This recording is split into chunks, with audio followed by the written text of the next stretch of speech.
Halo para pencari fakta lintas realita.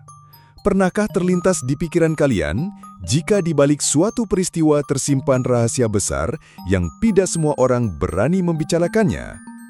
Kisah ini tentang seorang diplomat muda Indonesia yang ditemukan tak bernyawa di sebuah kamar kos di Menteng.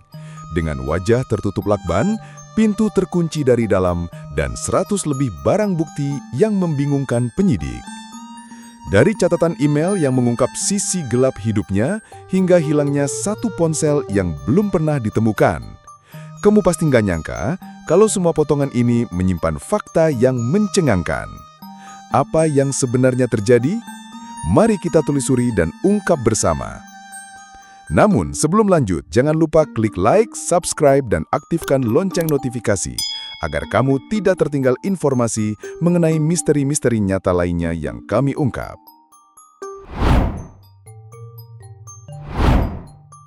Pagi itu, Jakarta belum benar-benar terbangun ketika kabar mengejutkan menyebar dari sebuah rumah kos di kawasan Menteng, Jakarta Pusat. Di sebuah kamar bernomor 105 Guest House Gondia, tubuh seorang pria ditemukan tak bernyawa di atas tempat tidur. Wajahnya terlilit rapat lakban berwarna kuning. Tubuhnya tertutup selimut, dan pintu kamar terkunci dari dalam. Pria itu adalah Arya Dayu Pangayunan, seorang diplomat muda yang baru berusia 39 tahun. Tidak ada tanda kekerasan fisik yang jelas pada tubuhnya, tetapi kondisi penemuan membuat banyak orang bergidik. Inilah awal dari sebuah misteri yang akan menggemparkan publik Indonesia. Kabar itu pertama kali tercium ketika sang istri yang berada di Yogyakarta mencoba menghubungi Arya pada malam sebelumnya, tanggal 7 Juli, namun tidak mendapat jawaban. Pesan yang dikirim tak dibalas, panggilan telepon tak diangkat. Kekhawatiran mulai menguasai pikirannya. Ia kemudian menghubungi penjaga kos, meminta agar kamar suaminya diperiksa. Beberapa kali penjaga mencoba mengetuk, namun pintu tetap terkunci rapat dan tidak ada suara dari dalam. Hingga akhirnya pada pukul 5.30 pagi tanggal 8 Juli, dengan persetujuan istri dan pemilik kos, pintu kamar didobrak. Saat itu juga, pandangan mereka disambut pemandangan yang membekukan darah. Arya terbaring kaku, tak lagi bernafas. Penemuan lakban yang menutup wajah Arya segera memicu gelombang spekulasi. Publik mulai menduga-duga, apakah ini murni kecelakaan, aksi bunuh diri yang aneh, atau justru pembunuhan yang disamarkan? Apalagi Arya bukan orang sembarangan. Ia adalah diplomat yang bekerja di Direktorat Perlindungan WNI Kementerian Luar Negeri. Dalam catatan publik, ia pernah menjadi saksi kasus perdagangan manusia di Jepang. Kasus yang melibatkan jaringan besar. Meski pejabat Kementerian Luar Negeri cepat menegaskan tidak ada kaitan kematiannya dengan kasus tersebut, bayang-bayang kemungkinan konspirasi tetap saja berputar di benak banyak orang. Area rumah kos itu segera dipadati aparat kepolisian dan tim forensik. Garis polisi dibentangkan, setiap sudut ruangan diperiksa, setiap benda yang mungkin menjadi petunjuk disita. Kamera televisi dan jurnalis berlomba mendapatkan gambar, sementara tetangga kos saling berbisik dengan wajah tegang. Beberapa orang menyebut Arya terlihat baik-baik saja beberapa hari sebelumnya, bahkan masih sempat menyapa dengan senyum. Kini hanya tubuh diamnya yang tersisa, menyisakan pertanyaan yang belum terjawab. Fakta bahwa pintu terkunci dari dalam menambah teka-teki. Bagaimana seseorang bisa kehilangan nyawa dalam kondisi seperti itu, dengan wajah dililit lakban, tanpa kehadiran orang lain di ruangan?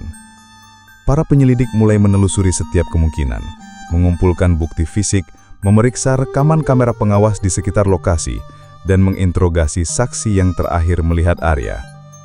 Di sisi lain, rumor semakin berkembang liar di media sosial, dari tuduhan pembunuhan hingga teori bahwa ini adalah pesan dari pihak-pihak tertentu. Arya bukanlah sosok yang asing bagi rekan-rekannya.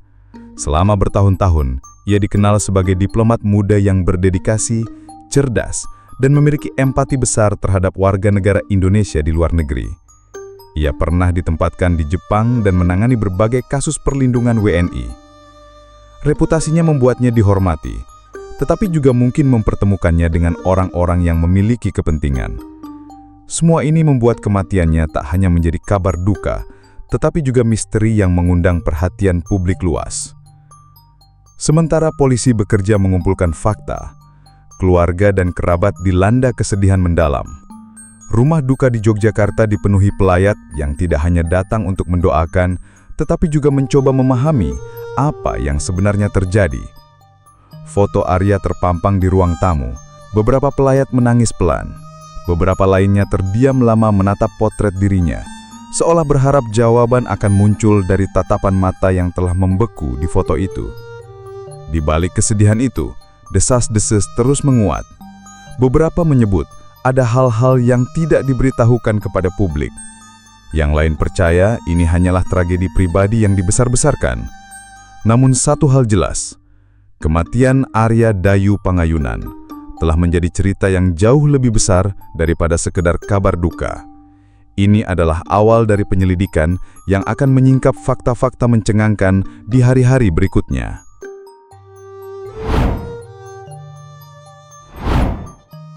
Tekanan publik agar kasus ini diusut tuntas membuat aparat bergerak cepat. Presiden Prabowo Subianto langsung memerintahkan penyelidikan menyeluruh dan transparan. Komisi 1 DPR RI ikut memantau perkembangan, sementara Komnas HAM turun ke lokasi penemuan untuk memastikan tidak ada pelanggaran hak asasi. Polda Metro Jaya membentuk tim gabungan, mengerahkan penyidik terbaik, dan mulai menelusuri setiap detail. Mereka mengumpulkan 103 barang bukti dan memeriksa 24 saksi dari berbagai latar belakang, mulai dari penghuni kos, petugas keamanan, hingga rekan kerja Arya. Proses olah TKP dilakukan secara teliti. Setiap sudut kamar, setiap goresan pada perabot, setiap benda yang tergeletak tak luput dari sorotan kamera forensik. Lakban kuning yang menutupi wajah Arya disita untuk dianalisis di laboratorium.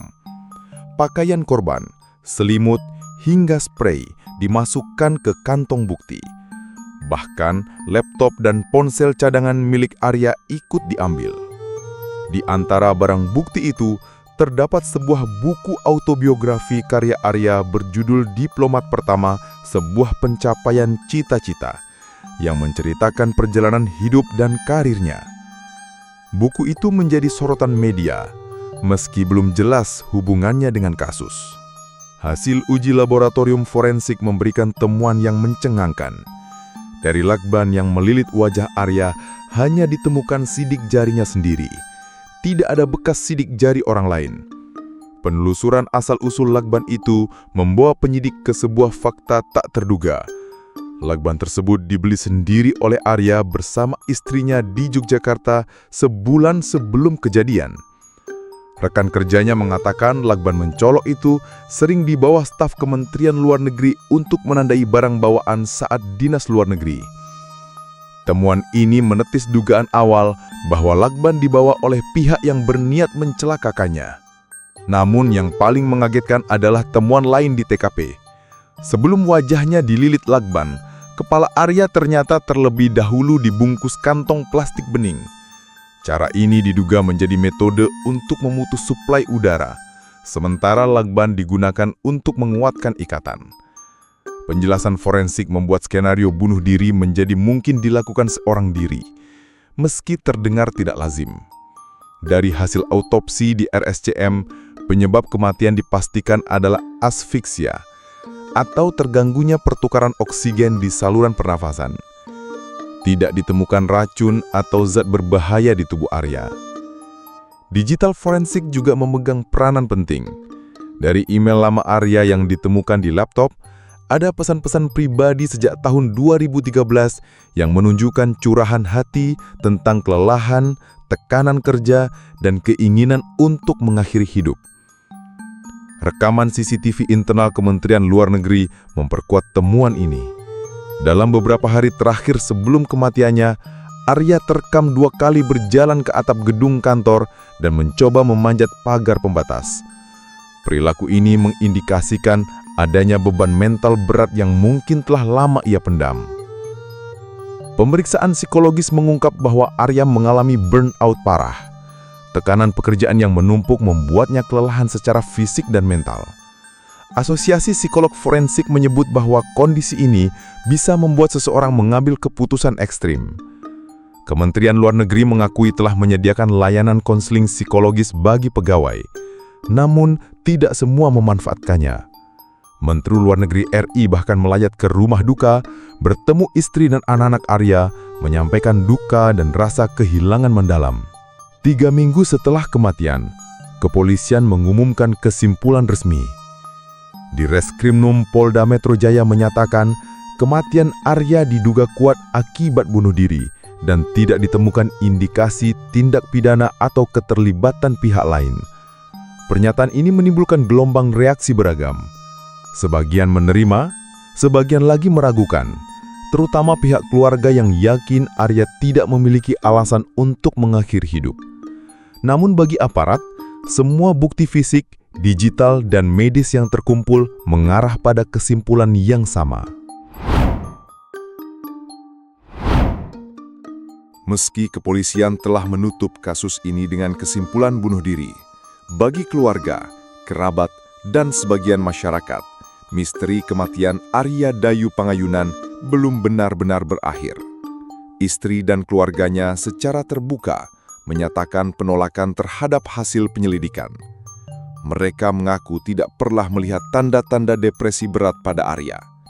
Bahkan, ia dikenal sebagai sosok yang ceria, penuh semangat, dan tengah bersiap untuk penugasan barunya sebagai pejabat Kedutaan Besar Indonesia di Helsinki, Finlandia.